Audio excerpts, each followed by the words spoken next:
Hello everyone, कैसे हो आप सभी लोग। आज की वीडियो आपकी केमिस्ट्री क्लास रहेगी। जो हमने पढ़ा दिया था उससे आगे डिस्कस करेंगे और मुझे पूरा भरोसा है कि आप हमारे चैनल से जुड़े हैं। आप जो क्लास कंटिन्यू कर रहे हैं, जिन्होंने पहली क्लास से लेकर के अब तक जो क्लास देख रखी है, उसे किसी भी सब्जेक्ट में, चाहे वो केमिस्ट्री क्लास हो या फिज़िक्स की हो या मैथ की हो या ज्योग्राफी की हो या वर्ल्ड ज्योग्राफी की हो, कोई भी क्लास हो, कहीं भी किसी टाइप की प्रॉब्लम नहीं हो रही होगी, बिल्कुल समझ में आ रहा होगा। चलिए, तो आज की हम क्लास स्टार्ट करने वाले हैं। अभी तक जो हमारे चैनल पर नए आए हैं, फर्स्ट टाइम देख रहे हैं या पहले से ही देख रहे हैं, उन्होंने अभी चैनल को सब्सक्राइब नहीं किया है, तो भाई चैनल को सब्सक्राइब कर लीजिए और वीडियो को शेयर और लाइक कीजिए, जितने भी आपके ग्रुप बने हुए हैं। और अगर आपने प्रीवियस वीडियो नहीं देखे तो हमारे चैनल के प्लेलिस्ट में जाके देख सकते हैं, सब कुछ अवेलेबल है। चलिए वीडियो स्टार्ट करता हूं। तो मैंने पहले कुछ डिस्कस कर चुका था, क्या पढ़ा दिया था, ये पढ़ाया था मैंने इसके अंदर, ये चीज़ ये डिस्कस कर लिया था मैंने। देखिए, परमाणु क्रमांक डिस्कस कर लिया था और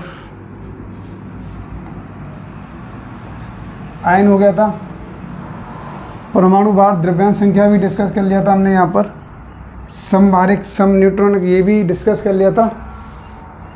और आपका समस्थानिक आइसोटोप, ये भी डिस्कस हो गया था।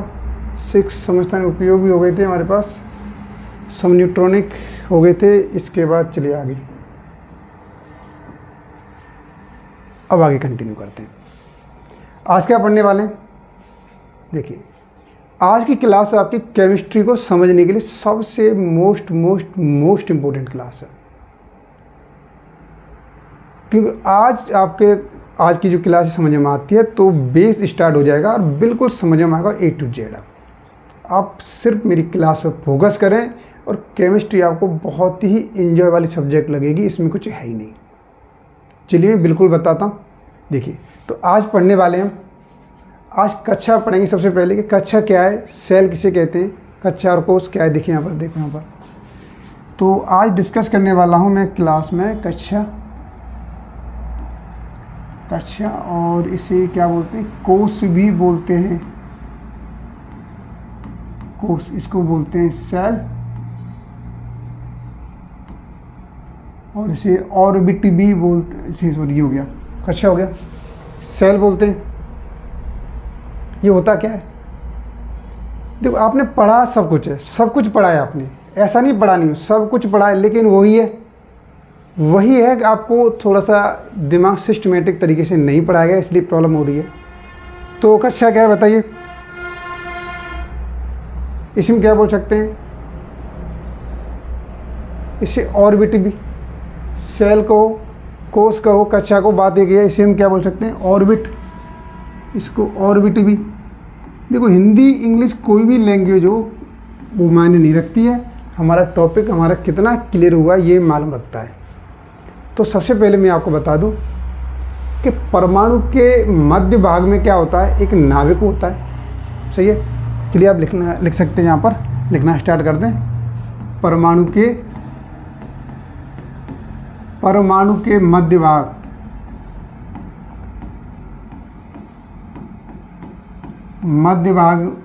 में नाभिक स्थित होता है, नाभिक स्थित होता है, पहली बात। दूसरा, इसके इलेक्ट्रॉन क्या होता है, इलेक्ट्रॉन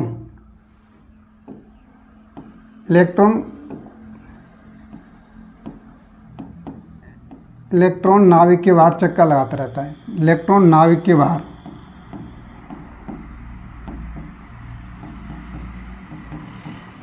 बाहर, चक्कर लगाता रहता है। ये हमने लगाता रहता है, ये डिस्कस कर चुके हैं। इलेक्ट्रॉन जिस वृत्तीय पथ पर चक्कर लगाता है, इलेक्ट्रॉन जिस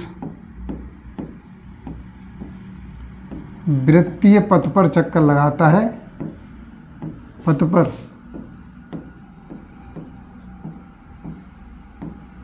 चक्कर लगाता है, उसे कक्षा कहते हैं।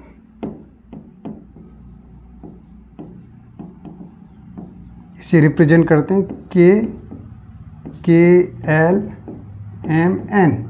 इस तरीके से करते हैं। ये चीज़ क्लियर हो गया कि भाई इलेक्ट्रॉन क्या होता है, नाभिक के बाहर चक्कर लगाता है और जिस वृत्तीय पथ पर चक्कर लगाता है उस वृत्तीय पथ को ही लगाता है, उस वृत्तीय पथ को ही, सही है, उस वृत्तीय पथ को ही क्या बोलते हैं, कक्षा बोलते हैं। देखिए यहाँ पर, चलिए इसे थोड़ा सा ऊपर कर लेते हैं।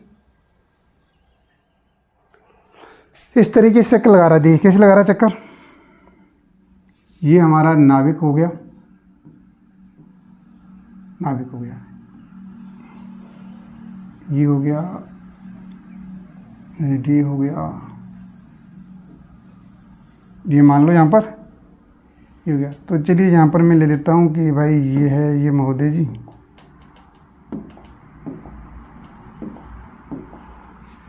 देखिए यहाँ पर क्या कर रहे हैं, चक्कर लगा रहे हैं। देखिए ये है, एक यहाँ पर चक्कर लगा रहा है, एक यहाँ चक्कर लगा रहा है, ये रोटेट कर रहा है, यहाँ चक्कर लगा रहा है।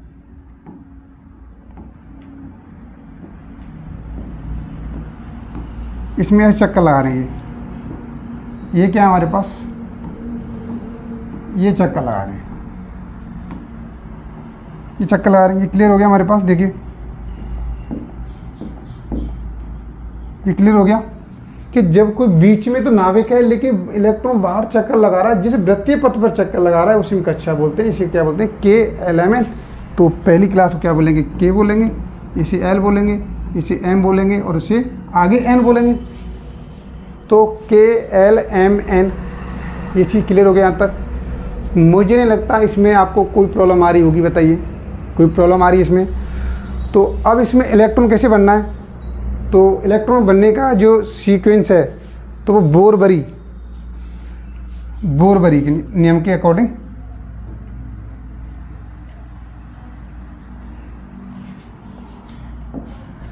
कक्षा में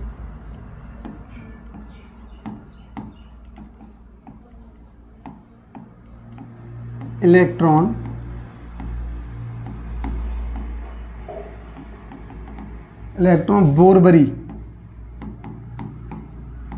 बोरबरी के नियम से भरे जाते हैं। बोरबरी के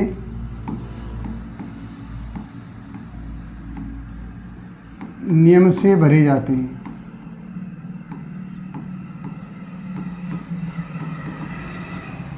कक्षा में इलेक्ट्रॉन जो भरे जाते हैं वो क्या होते हैं, बोरबरी के नियम को फॉलो करते हैं।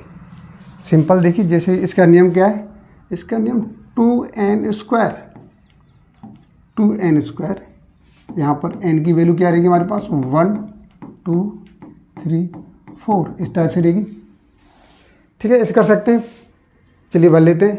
तो बनने का सीक्वेंस कर लेते हैं। यहाँ पर सबसे पहले क्या करेंगे, एक तरफ कक्षा का नाम लिखेंगे, एक तरफ कक्षा की संख्या लिखेंगे और अधिकतम इलेक्ट्रॉन लिखेंगे। देखिए, तो कक्षा का नाम, एक टेबल तैयार कर देते हैं यहाँ पर। कक्षा का नाम और कक्षा का नाम हो जाएगा। और क्या ले सकते हैं, कक्षा का नाम। अब यहाँ पर कक्षा संख्या, दूसरी क्या हो सकती है, कौन सी कक्षा है, पहली या दूसरी है, तो कक्षा संख्या। और तीसरा चार्ट बना सकते हैं यहाँ पर हम, अधिकतम इलेक्ट्रॉन।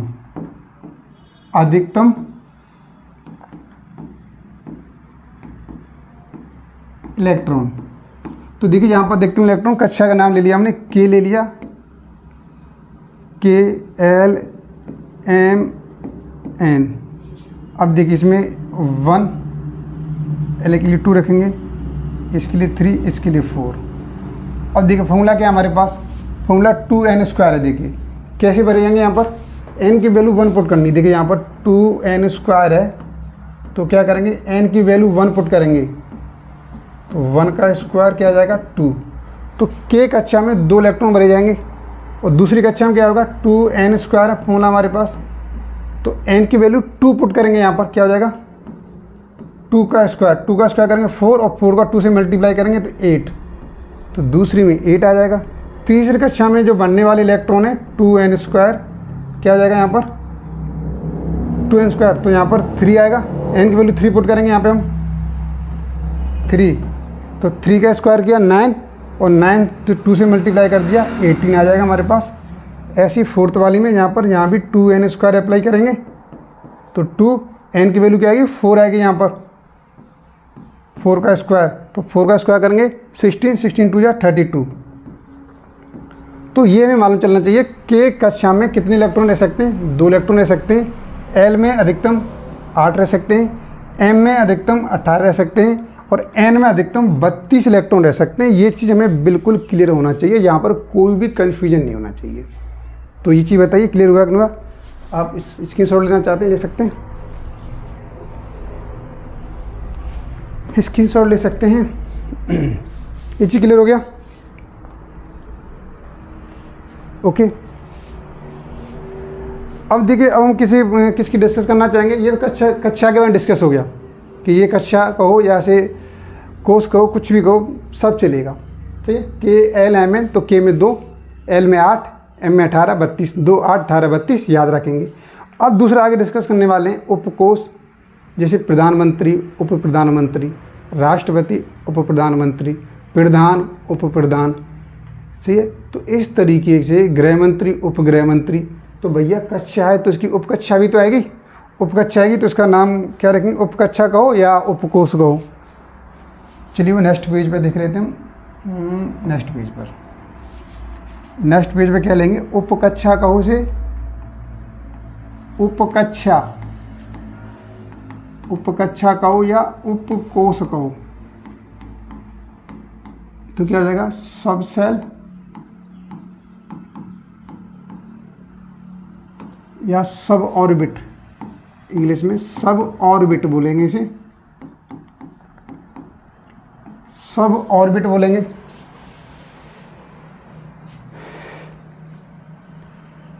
तो अब यहाँ पर क्या हो जाएगा, प्रत्येक कक्षा के अंदर इसकी कैसे डिफाइन करेंगे, प्रत्येक कक्षा के अंदर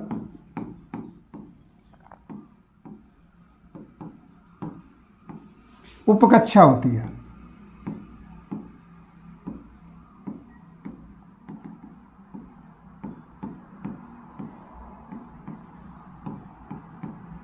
प्रत्येक कक्षा के अंदर क्या होती है, उपकक्षा होती है। पहली बात तो ये हो गई, कक्षा यहीं से निकल के आया है तो भाई प्रत्येक जितने भी हमारे कक्षा होंगी उसकी उपकक्षा भी होंगी।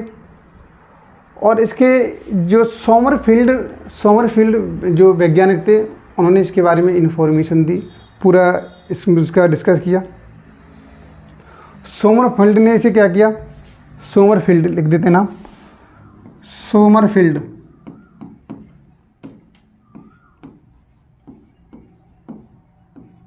ने इसे क्या SPDF से प्रदर्शित किया,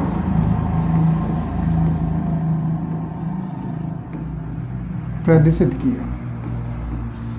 आपको याद होना चाहिए कक्षा क्या थी, के एल एम एन। के में कितने 2 इलेक्ट्रॉन रह सकते हैं, 2 रह सकते हैं। एल में 8 रह सकते हैं और एम में 18 रह सकते हैं और एन में 32 रह सकते हैं। और प्रत्येक कक्षा की क्या होती है, एक उपकक्षा होती है, इसे क्या बोलते हैं, SPDF कहते हैं। ये किसने डिस्कस किया था, सोमरफील्ड ने किया था।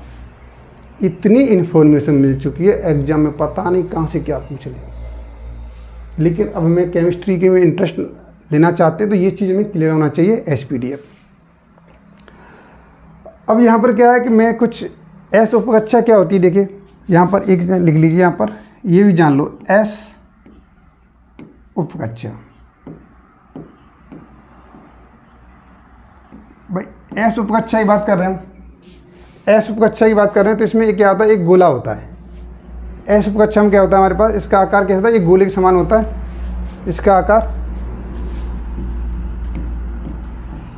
इसका आकार होता है गोले के समान होता है, इसका आकार गोला के समान होता है।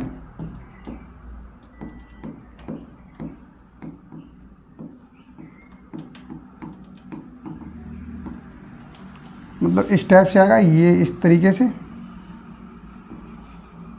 ऐसे आ जाएगा।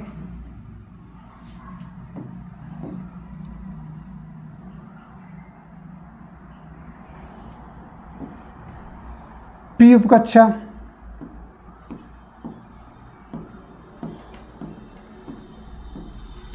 पी उपकक्षा में क्या होता है, एक डंबल होता है। पी उपकक्षा में क्या बनाते हैं, पी उपकक्षा में एक डंबल हो जाएगा हमारे पास, एक डमरू को डंबल के लिए एक ही बात है। इसके डमरू आकार का होता है डमरू, इस तरीके से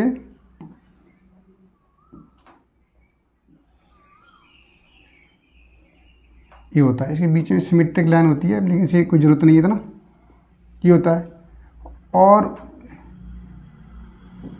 एस पी डी, डी में क्या हो जाएगा, डी उपकक्षा में इधर लिख देते हैं, डी उपकक्षा में क्या होता है, डबल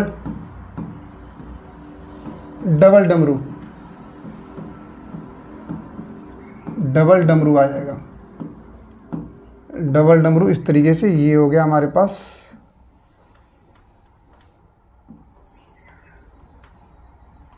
इस तरीके से आ जाता है। सभी की सिमेट्रिक लाइन अलग अलग होती है, ऐसे इसकी भी एक सिमेट्रिक लाइन निकलते हैं। ये इसकी शेप हो गई। एस पी डी, एफ की बात करें तो, एफ की बात करते हैं तो हमारे पास एफ की बात करते हैं, देखिए तो यहाँ पर थोड़ा सा ऊपर कर लेते हैं। एफ डब्ल्यू की शेप कैसी बनेगी, एफ डब्ल्यू, तो यहाँ पर लिखेंगे आप, यहाँ पर लिखेंगे एफ डब्ल्यू, एफ उपकक्षा, एफ उपकक्षा। इसमें 5 भुजा होती है, उसमें 4 भुजा थी, कितनी थी यहाँ पर, 4 भुजा, 4 भुजा थी। लेकिन एफ उपकक्षा में क्या होती है, 5 भुजा होती है। कितनी होती है, 5 भुजा होती है। 5 भुजे वाला डमरू होता है। 4 भुजा वाला डमरू लिख सकते हैं यहाँ पर, वाला डमरू यहाँ पे होता है। 5 भुजा वाला डमरू होता है यहाँ पर, 5 भुजा वाला डमरू, वाला डमरू। तो इसकी शेप कैसे बनेगी यहाँ पर, इसका शेप इस टाइप से हो जाएगा। एक ये हो गया, एक ये हो गया, एक और लगा दो, उसमें हो गए 5। और सभी के चाहो तो सिमेट्रिक लाइन खींच दो, ये वैसे ज़रूरी नहीं है इतना, तो ये जान लिया। देखिए वैसे हमारे कंपटीशन एग्जाम से इससे कोई क्वेश्चन नहीं आते हैं, कोई क्वेश्चन नहीं बनता है। लेकिन आप केमिस्ट्री कोई ऐसी नीट की तैयारी कर रहा है या एकेडमिक पढ़ रहे हैं तो आप इन्हें जान लीजिए। एस, एस में क्या बनता है, गोलाकार बनता है। एस डी, डी में एक 2 मतलब डमरू बनता है, 2 भुजा वाला बनता है। एस पी हो गया, डी में क्या 4 भुजा वाला बनेगा। एफ में 5 भुजा वाला डमरू बनेगा। एक बात समराइज कर देंगे क्लास खत्म होने के बाद। तो ये चीज़ हो गई हमारे पास। तो उपकक्षा क्लियर हो गया, एस पी डी एफ। अब इसमें एक चीज़ और बेहतरीन जानकारी, क्या जानकारी हो सकती है, मैं थोड़ा सा ऊपर करना चाहूँगा, थोड़ा सा ऊपर देखिए यहाँ पर। अब इसमें क्या जानकारी और रह गई हमारे पास, इसमें इलेक्ट्रॉन कैसे जाएंगे भाई, इलेक्ट्रॉन भरने का नियम क्या रहेगा इसमें तो बड़ी अच्छी वो है। इसमें देखिए यहाँ पर उपकक्षा लिखिए, यहाँ पर आप, मैंने लिखा है यहाँ पर उपकक्षा, उपकक्षा लिखा।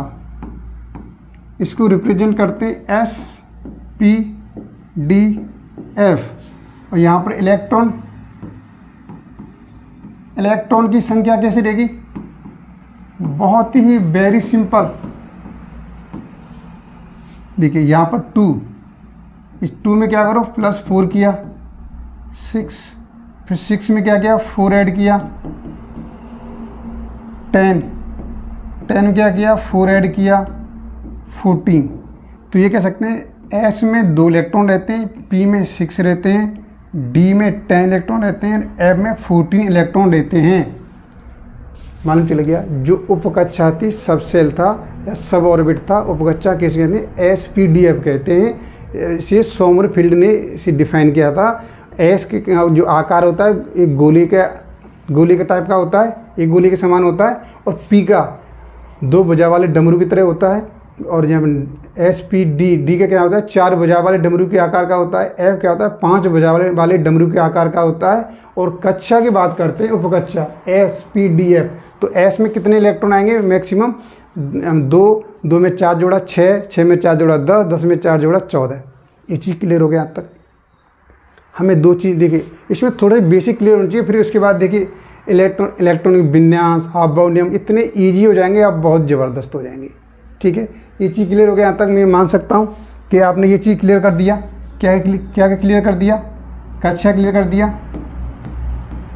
और दूसरे नंबर क्या कर दिया, उपकक्षा क्लियर कर दिया। उपकक्षा का हो, उपकक्षा, दो चीज़ क्लियर होगी भाई। कोई परेशानी हो तो बताइए। यहाँ तक दो चीज़ लेकर के मैं और आगे बढ़ता हूँ। अब मैं कक्षक के बारे में डिस्कस करना चाहता हूँ। कक्षक क्या है, चलिए नेक्स्ट पेज में ले लेता हूँ। कक्षक क्या है हमारे पास, इसे समझ लीजिए आप। कक्षक को समझना बहुत ज़रूरी है।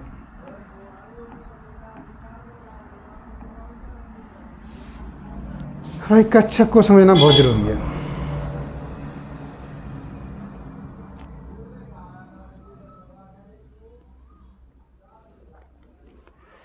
इसे बोलेंगे कक्षक को ऑर्बिट्स। देखिए इसे क्या समझेंगे, ऑर्बिट्स क्या है हमारे पास। भाई ये बड़ा खतरनाक है। कक्षा उपकक्षा हो गई, और कक्षक वो है कि जो इलेक्ट्रॉन की स्थिति से अवगत कराता है। ठीक है, यहाँ पर यह इसे डिफाइन कर रहा है तो यहाँ पे लिखेंगे इलेक्ट्रॉन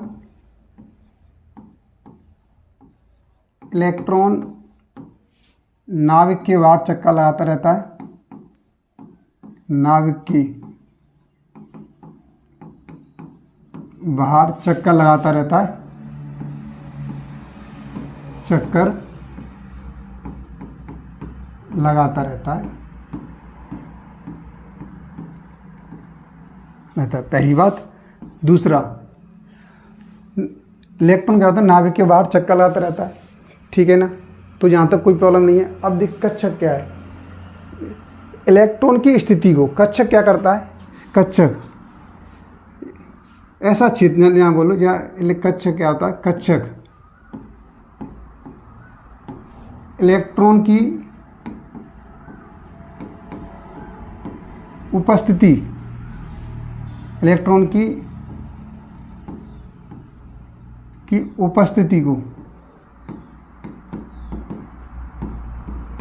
उपस्थिति को दर्शाता है।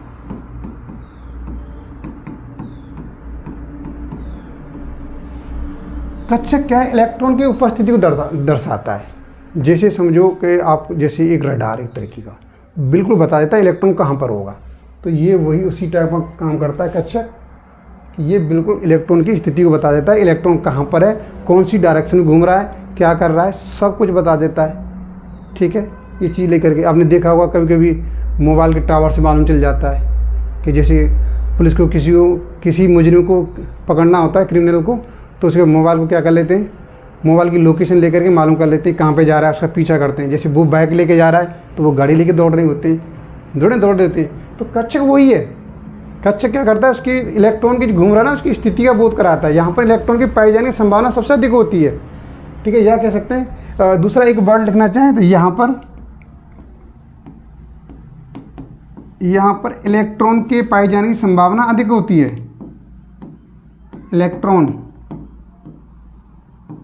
के पाए जाने की संभावना अधिक होती है। इलेक्ट्रॉन की पाए जाने की संभावना अधिक होती है।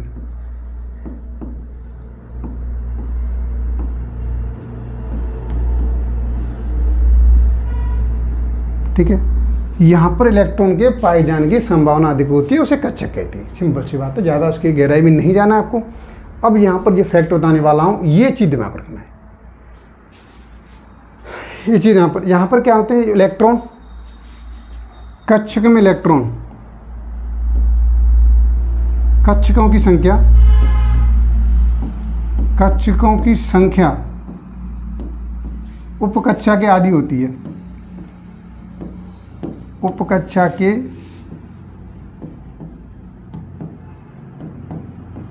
आदि होती है।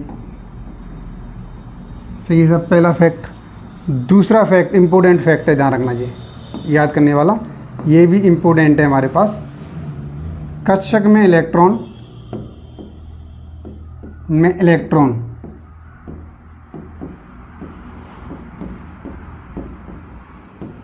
हुंड के नियम के अनुसार, इलेक्ट्रॉन हुंड के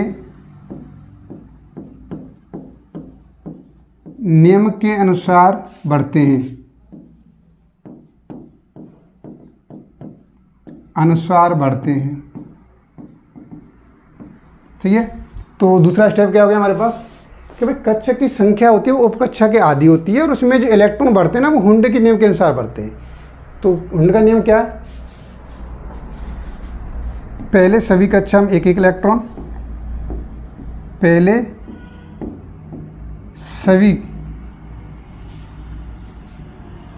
सभी कक्षा में एक एक इलेक्ट्रॉन,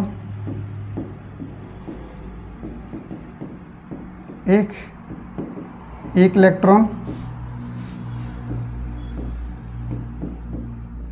तथा बाद में दूसरा इलेक्ट्रॉन होता है, बाद में दूसरा इलेक्ट्रॉन होता है, दूसरा इलेक्ट्रॉन भरा जाता है,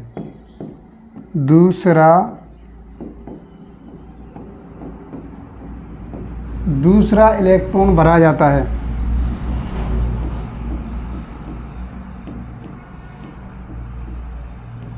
देखिए, तो हुंड का नियम बहुत ही सिंपल है। ये कह रहा है कि किस कक्षा में इलेक्ट्रॉन भरेगा, पहले सिंगल जाएगा फिर डबल होगा।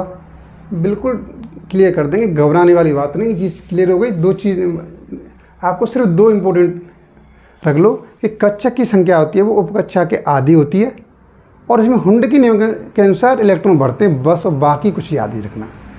अब देखिए मैं आगे क्या डिस्कस करने वाला हूँ, आगे जो बताने वाला हूँ बिल्कुल सब कुछ क्लियर हो जाएगा, कहीं भी कुछ गुंजाइश रहेगी नहीं, नो कन्फ्यूजन। आप हमारी क्लास अटेंड कर रहे हो, यहाँ पर कोई भी कन्फ्यूजन रह ही नहीं सकता, ये मेरा आपसे प्रॉमिस है। तो चलिए मैं कुछ एग्जांपल ले लेता हूँ। जैसे आपकी उपकक्षा थी, उपकक्षा क्या थी हमारे पास, देखिए समझने की कोशिश करें। ये उपकक्षा है हमारे पास, ये उपकक्षा है। चलिए मैं टेबल बना देता हूँ इस तरीके की, एस पी डी और एफ, ये इस तरीके की टेबल बना दी मैंने यहाँ पर, ये खींच दिया, ये बॉक्स बना दिया। ठीक है, यहाँ पर अब कक्षा करके जाएंगे। अब कक्षा क्या हो जाएंगे, देखिए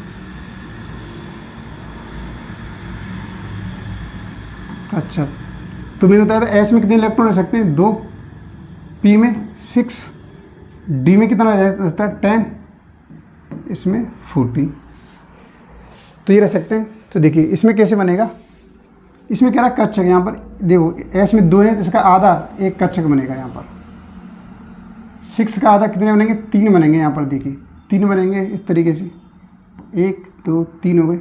10 के आधे कितने बनेंगे, 5 बनेंगे। 1 2 3 4, 1 2 3 4 5, इसमें 7 बनेंगे भाई, 7 बना दो, इसमें 7 बनेंगे।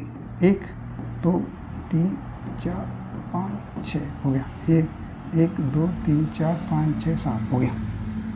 ओके, ये चीज़ क्लियर हो गया। यहाँ पर ये चीज़ समझ में आ गया। यहाँ पर एस उपकक्षा है, उसकी संख्या के आधे कक्षक की संख्या रहती है। ठीक है सर, कक्षा की संख्या आधी रहती है। तो अब इसमें देखिए ये चीज़ क्लियर हो गया, पहला नियम। उसमें इलेक्ट्रॉन कैसे भरेंगे, देखिए इलेक्ट्रॉन भरने का नियम क्या है, जैसे ये 2 इलेक्ट्रॉन है तो पहले ऐसे भरेगा, पहला इलेक्ट्रॉन दूसरा इलेक्ट्रॉन। ठीक है, अब 6 जहाँ पे देखिए 6 इलेक्ट्रॉन है तो पहले कैसे भरेंगे, पहले एक इलेक्ट्रॉन भरेगा, एक इसमें जाएगा, एक इसमें जाएगा, एक इसमें आएगा। कितने इलेक्ट्रॉन भर दिया आपने, 3 भर दिए।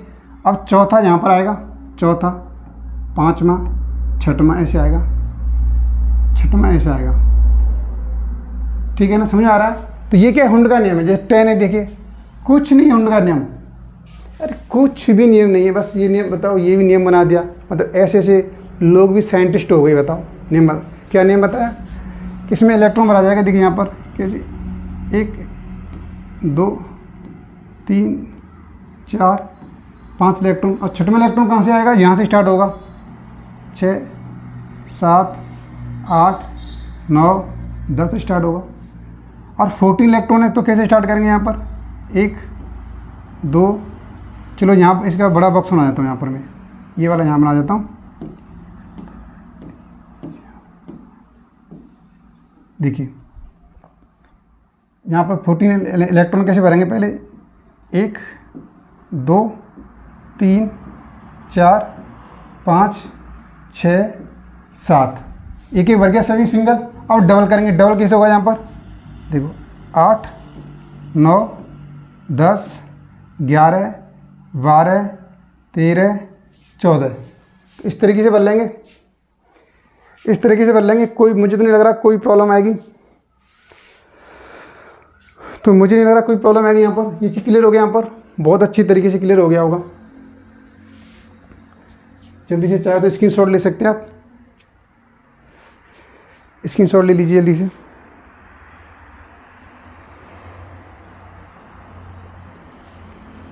अब देखिए मैं यहाँ पर उपकक्षा कक्षा के लिए अब मैं 3 आगे डिस्कस करता हूँ। 3 कैसे लेंगे यहाँ पर। अगर यहाँ कक्षा भी आ जाती है तब क्या करेंगे, अगर इस तरीके से आ जाता है यहाँ पर देखिए, यहाँ पर भी लिखा मैंने कक्षा लिखा,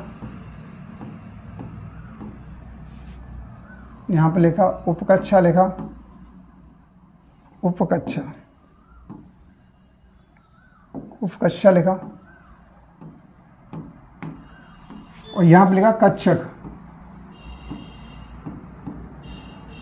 बिल्कुल समझ लो, इतने क्वेश्चन कराऊंगा, इतने एग्जाम्पल कराऊंगा, इसमें आपके इतने क्वेश्चन हो जाएंगे कि बिल्कुल कहीं भी कोई प्रॉब्लम रहेगी नहीं, बिल्कुल टेंशन नहीं है। देखिए समझिए यहाँ पर तो कक्षा में क्या रहता है, चलिए मैं यहाँ पर लिख देता हूँ। चलिए बॉक्स बना है, क्यों के एल एम और एन।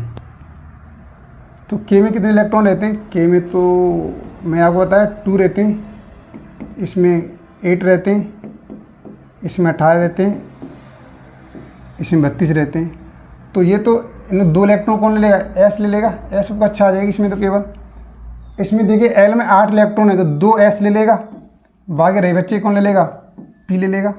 18 हैं तो इसका मतलब क्या है, इसमें एस ले लेगा 2, 6 पी ने ले लिए, 10 बच्चे, 10 क्या ले लेगा, डी ले लेगा। और इसमें क्या आ जाएगा, एस पी डी और एफ। तो ये मालूम चला गया कि कक्षा में केवल एस उपकक्षा होती है और एल कक्षा में 2 उपकक्षा होती है, कौन सी, पी और एस। एम कक्षा में 3 उपकक्षा होती है, एस पी डी। और एन कक्षा में 4 उपकक्षा होती है, एस पी डी एफ। अब कक्षक की बात करें तो कक्षक देखिए इसमें क्या होना है, एस के लिए ये बनेगा, इसके लिए। और आपको ये पता होना चाहिए एस में क्या था, एस के लिए 2 होते हैं यहाँ पर, तो 2 के लिए क्या बनेगा, एक ही बनेगा, एक बनेगा। और यहाँ पर एस के लिए 2, और पी में कितने होते हैं, पी में क्या होता है 6 बताए थे मैंने। तो यहाँ पर एस के लिए 1 बॉक्स बनेगा और पी के लिए क्या बनेगा, 3 बनेंगे, 3 बॉक्स बनेंगे। देखिए इसके लिए आ जाएगी यहाँ पर, तो एस के लिए सिंगल, पी के लिए 3 बनेंगे, और डी के लिए कितने बनेंगे, डी में कितने होते हैं, डी में 10 होते हैं। तो इसका आधा कितना हो जाएगा, 5 हो जाएगा हमारे पास। 1 2 3 4 5 हो गया। ऐसे देखिए यहाँ पर एस के लिए क्या बनेगा, सिंगल बनेगा, उसके लिए क्या बनेगा, 3 बनेगा, डी के लिए क्या बनेगा, 5 बनेगा हमारे पास, 1 2 3 4 और 5। उसके लिए क्या बनेगा, यहाँ पर एक और बन जाएगा, इसमें 7 हो जाएंगे, 1 2 3 4 5 6 7 हो जाएंगे इस तरीके से। तो ये चीज़ मालूम चलेगी यहाँ पर इस तरीके से। अगर आपको इलेक्ट्रॉन भरना है कैसे भरेंगे, सिंपल सी बात है, मैंने आपको सिखा दिया। पहले आप ऐसे भरेंगे, फिर ऐसे भरेंगे, फिर ऐसे भरेंगे यहाँ पर। तो यहाँ तो दोनों इलेक्ट्रॉन भर जाएंगे तब स्टार्ट होगा, ऐसा नहीं कि एक यहाँ पर स्टार्ट नहीं, 2 इलेक्ट्रॉन भर जाएंगे तब आगे जाएगा। अब यहाँ पर 2 हो गए तो देखो 3 4 5, और यहाँ पर क्या हो जाएगा, नहीं सॉरी 2 तो जो 2 3 4 5 5 6 7 और 8 इस तरीके से। देखिए तो ये तो दोनों भर जाएंगे, इस तरीके से बनना है आपको। देखिए यहाँ पर 1 और फिर यहाँ पर 2 हो गया, 2 3 4 5 6 7 8, और यहाँ पर स्टार्ट होगा 9 10 11 12 13 14 15 16 17 18 इस तरीके से बनना है। ऐसे यहाँ पे देखिए 1 2 3 4 5 6 7 8, अब यहाँ पे स्टार्ट होगा। देखिए 9 10 11 12 13 14 15 16 17 18 19 20 इस तरीके से कर लेंगे, 32 आ जाएंगे। इस तरीके से हम क्या कर सकते हैं, बढ़ सकते हैं। इस तरीके से भर सकते हैं। ये चीज़ क्लियर हो गया?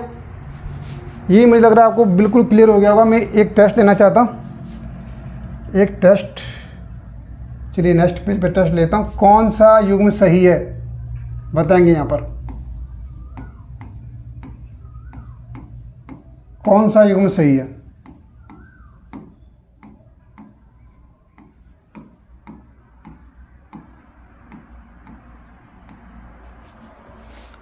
Option A, option B, option C, option D. तो यहाँ पर मैंने लिया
ये हो गए।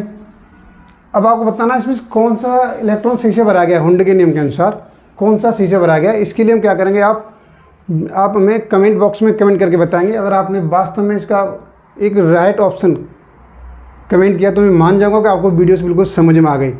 तो चलिए आज की वीडियो में इतना ही क्लियर करेंगे, और बाकी आगे हाफ-बाउ का नियम, इलेक्ट्रॉनिक विन्यास और क्वांटम संख्या बिल्कुल ऐसी क्लियर हो जाएंगी। आपको मज़ा आ गया सर, बिल्कुल कहीं भी कोई प्रॉब्लम नहीं रहने वाली है। आप हमारे चैनल से जुड़े रहिए, कहीं भी नहीं जाना है, और आपकी वीडियो को शेयर करते रहिए। और अभी तक चैनल को सब्सक्राइब नहीं किया तो सब्सक्राइब कर लीजिए, और इसका आपको कमेंट में आपको इसका ऑप्शन ज़रूर भेजेंगे। चलिए आज की वीडियो में इतना ही है।